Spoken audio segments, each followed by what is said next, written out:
My daughter always loved telling the truth. When I asked her if she thought I was pretty, she looked right at me and said, "Honestly, Mom, you are the ugliest mom at my whole preschool." When my mother-in-law pointed her finger in my face and called me a wasteful spender for buying her an expensive backpack, I asked my daughter how that made her feel. She smiled and said, "Honestly, I was pretty happy watching you get yelled at." My husband once joked with her, asking if she would take care of me when I got old. She scoffed, "I am not taking care of her. When she gets old, she should just hurry up and be put 6 feet under." My heart went completely cold, but her eyes curved into happy little crescents. I am just telling the truth. Later on, a detective came to our house doing a routine neighborhood canvass and asked my daughter a few standard questions. Once again, my daughter told the truth, but this time, it was a truth she would regret for the rest of her life. The detective knocked on our door to update the local residential registry. My 7-year-old daughter, Brenda, blinked her big eyes and asked, "Why do you have to write our names down?" The detective gently patted her head. "It helps keep the neighborhood safe, and it helps us make sure bad people do not kidnap little kids." Brenda nodded, her face suddenly lighting up with an exaggerated look of realization. "Oh, I get it. You want to catch kidnappers? Well, isn't my mom one of those? She told me out of her own mouth yesterday that she kidnapped me." The smile froze completely on the detective's face. I stared at my daughter in absolute shock. Seeing the sly, calculating gleam in her eyes, my brain started to buzz. Brenda had a habit of saying honest things specifically designed to humiliate me and cause me pain. Just yesterday, I refused to let her eat too much junk food before dinner.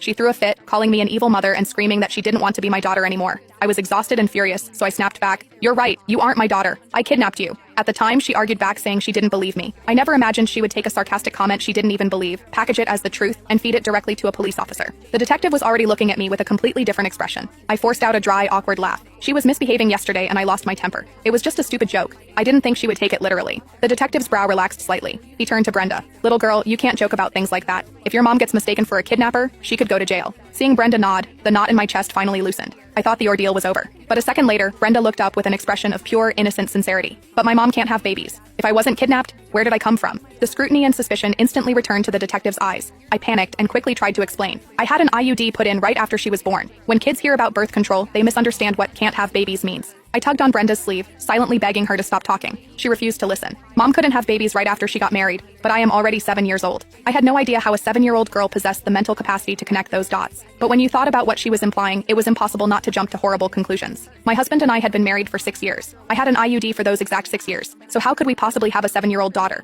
The detective clearly did the math in his head. His expression turned dead serious. "Ma'am, I am going to need to see the child's birth certificate." My stomach dropped to the floor. There was no birth certificate for Brenda in this house. 6 years ago, I had literally fought off human traffickers to rip this child out of their hands. When the police eventually pulled the files on her biological parents, the reality left everyone speechless. My husband and I had looked at each other with pale faces, sharing the exact same thought. If we sent this poor baby back to her biological family, living with them would be a fate worse than death. We simply couldn't bear it. So, we went through the system, adopted her, and raised her to this day. Brenda probably thought my angry comment yesterday was just a cruel joke, but she had no idea that the joke was actually the truth. The only reason we never told her was that we didn't want her to feel like an outsider in her own home. But now, if I